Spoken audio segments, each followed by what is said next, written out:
We have another installment of the You Ask For It series where you have an opportunity to ask me a question about the Bible, God, or life in general, and I take my best shot at it. And we have another tough one this time. We're going to be looking at the question of why does God allow suffering? Now, as I'm recording this, we are in the middle of our COVID-19 pandemic. There's people who are dying, people who have lost loved ones, people who are sick, people in the hospital. We are stuck in our homes. There's all kinds of suffering going on all around the world. Why is God allowing this? So, this is a good question, but long after this pandemic is over, we'll still be asking this question because there'll be more suffering that will be happening. Right now, we just are focused on this one particular kind, but it's always happening throughout human history. And so we have to ask, as people of faith, where is God in the midst of this? Well, one of the classic books on this was the book When Bad Things Happen to Good People, that was written by Rabbi Harold Kushner. And he wrote that book in response to some terrible suffering of his son, who had a horrible disease that eventually killed him. And he had to wrestle as a leader in a faith community, he had to wrestle with this idea of why God would allow suffering. And so he looked at two aspects of what we usually think of in terms of God's characteristics. He looked at God as being all good and God as being all powerful. And he reasoned that we couldn't hold on to both of those. If suffering is happening in the world, either God is all good or he is all powerful, but he can't be both, because if he was both, then there would be no suffering. So he wrestled with that, and eventually he landed on the side of God not being all powerful. He did believe with all his heart that God was all good, but that God just did not have the power to intervene and to take away the suffering of the human race. And that's where he ended up. And I have some struggles with that, but I certainly appreciate his approach, and I appreciate the fact that he experienced this on his own. It wasn't just a hypothetical situation, it wasn't just theological trivia, but it was something that was close to his heart. So I can definitely understand how he reached that conclusion. I listened to a debate some time ago, again asking why God allows suffering. And they looked at it from two different perspectives. The one person looked at it from the idea that God ordains everything that happens. So not only everything that is good that happens, but everything that is bad happens. God ordains that. God causes that to happen. And ultimately, God's glory is shown through that, that God had some greater purpose for that suffering, and nothing happens by accident. God makes it happen. The other person in that debate took on the position that there is a spiritual battle, that there is a battle between the powers of goodness, the powers of darkness, between God and Satan. And throughout this conflict, there are times when the power of good is winning, and then there are times when the power of evil is winning. And so that helps to explain why there is suffering at certain points. That's when evil powers are winning at that point. Now, I have a problem with both of those positions. One is that I really struggle with the idea that God ordains every single thing that happens, everything, including every bad thing. Now, in that example, the person who was sharing talked about how him and his wife experienced a miscarriage. And the only thing that got him through that is that it wasn't an accident that just happened because that's how life works out sometimes. But it was comforting for him to know that God ordained that for some greater good, even if he might not understand what that greater good is. Now, my wife and I, we experienced a miscarriage as well.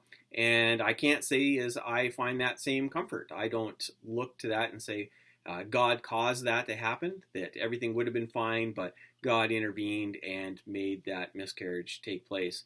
I don't find that particularly comforting, and nor do I find it to be consistent with what I know from Scripture and what it teaches about God.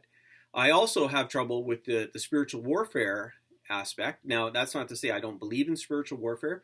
I do believe that there are spiritual things that are going on. I do believe that there is a Satan, and I believe that there are times when Satan does influence things for the worst.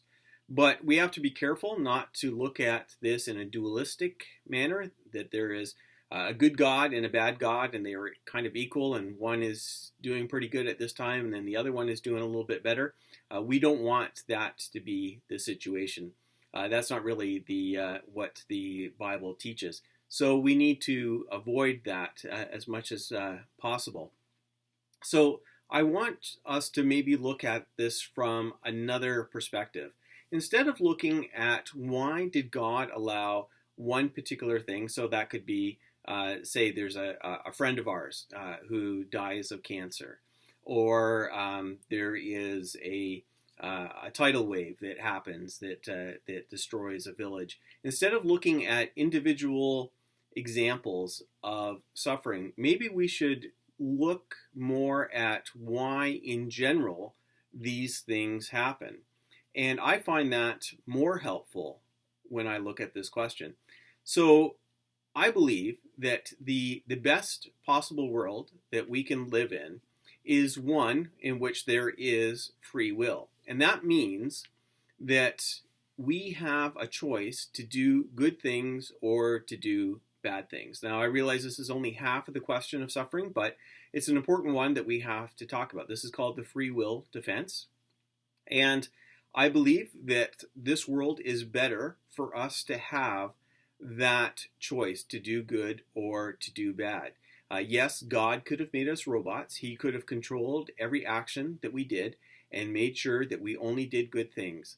But those good things would have no merit. There'd be no virtue because we would simply be following the plan. We would be robots following our program. And God didn't want that. God wanted people who could choose to be good or choose to be bad. And if we have the choice to do good, that means other people have the choice to do bad. And so that's part of it. But we realize that not all suffering is human-made. It's not all about a person pulling a trigger on a weapon. It's not all about a person trying to hurt someone through intentional means. Sometimes we have what's called natural suffering. So these are diseases, these are natural disasters, these are pandemics, these kind of things. So we can't say that that's exactly free will. But I believe that the Scripture teaches that we happen to live in a world in which those things happen, and which we have an opportunity to respond for good or for bad. Again, the free choice part comes in. So we can make the best of these things, or we can make things worse. We have a choice there. And God seems to see this world in which these kind of things can happen as being better than living in a world where he controls every little detail. And this happens to be the world that we live in. And so we need to make the best of it. Now, that might not seem completely satisfying, and I can understand that because I'm not always completely satisfied with that either. But that seems to be what Scripture teaches, that it is better for us to have this world in which some bad things can happen rather than having a world in which God controls every little detail. Now, the classic treatment of this when it comes to the Bible is the book of Job. And if you are familiar with this book, you know that Job suffers through all kinds of different things. He loses family, he loses his wealth, he loses his health. Everything goes bad. And in Job, he is continually asking to have the opportunity to stand before God and to plead his case. Now, when we read Job, we read the first part and we read the last part where Satan comes into the presence of God and asks for permission um, to take away the blessings from Job, because he is claiming and accusing Job of only being a fair weather believer, that he's only following God because everything is going well in his life. And Satan wants to show that he will deny God if all these things are taken away from him. So we know that. And so sometimes we jump to, oh, that's it. That's what's going on here. God and Satan are having this bet, and this is what's taking place. But when we read the story from Job's perspective, we actually get something completely different. We see that Job never gets that answer. What we know about this confrontation between Satan and God, that's never revealed to Job.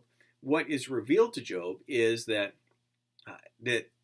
God's activity, his actions, his motives are beyond Job's understanding, that there's no way for him to understand what is going on, but that God ultimately intervenes and is there, and his presence is made real to Job. And that is an important way for us to understand this. We don't have a really clear-cut understanding of exactly why God allows these things. These things are far beyond our human understanding, but God's presence is real. Now, I believe that there's more to the story for us as Christians, that we can look at this and understand a bit more where God is in the midst of suffering. And it's good because when I'm recording this, it just happens to be during Holy Week, as we are preparing to remember what Jesus did on the cross. And what you may remember is that when Jesus was on the cross, he quoted from Psalm 22, my God, why have you forsaken me?" And many people look at Psalm 22 as a prophecy about the crucifixion of Jesus. And you'll see all kinds of parallels between Psalm 22 and what Jesus experiences on that very first Good Friday. But I actually have a bit of a different perspective, a different interpretation of this. Now, I'm not trying to jettison the whole predictive aspect of it, but instead of seeing it as being Psalm 22 pointing towards Jesus, what if it was Jesus pointing toward Psalm 22? Because I believe that Psalm 22 made sense when David first wrote this. When those first people heard these words, they were meaningful. They didn't look at this and say, oh, I guess this will have something to say to us once the Messiah arrives. Rather, they looked at this and they understood it. So just the first few verses of Psalm 22. My God, why have you forsaken me? Why are you so far from helping me, from the words of my groaning? O my God, I cry by day, but you do not answer, and by night, but find no rest. When we look at the life of David, we know that he had all kinds of suffering. Suffering in his own life, suffering within his family, betrayals by those closest to him. He experienced real suffering. And the people who would have first heard this psalm, they would have understood the experience of suffering. What if Jesus, when he was on the cross, when he was experiencing real suffering, that when he cited Psalm 22, that he was saying, I am entering into the human experience of suffering. That God, through the incarnation, would no longer just know about suffering from a theoretical point of view, just from understanding the facts of it, but God would understand suffering by experience. That Jesus was entering into solidarity with us in the midst of our suffering. This was the ultimate example of when bad things happen to good people. And so I see in the cross an example of God's participation in what we are experiencing in this life. Now, does that give us a clear-cut answer as to why God allows suffering?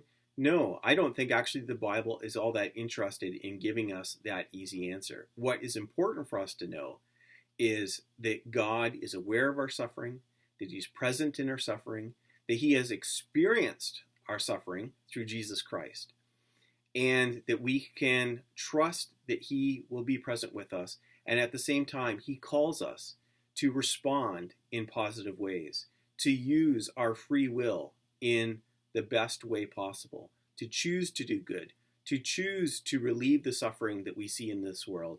Because most often, when God answers people's prayers, when God brings an end to suffering, he's using regular people like you and me. We are his hands and his feet, and we need to use the free choice that has been given to us to make a difference in this world. God will use us if we make ourselves available. I hope that helps. That's not the end of the story. It's not the final word on the question, but maybe it gives us some things to think about. Thank you, and please send in your questions. I would love to respond.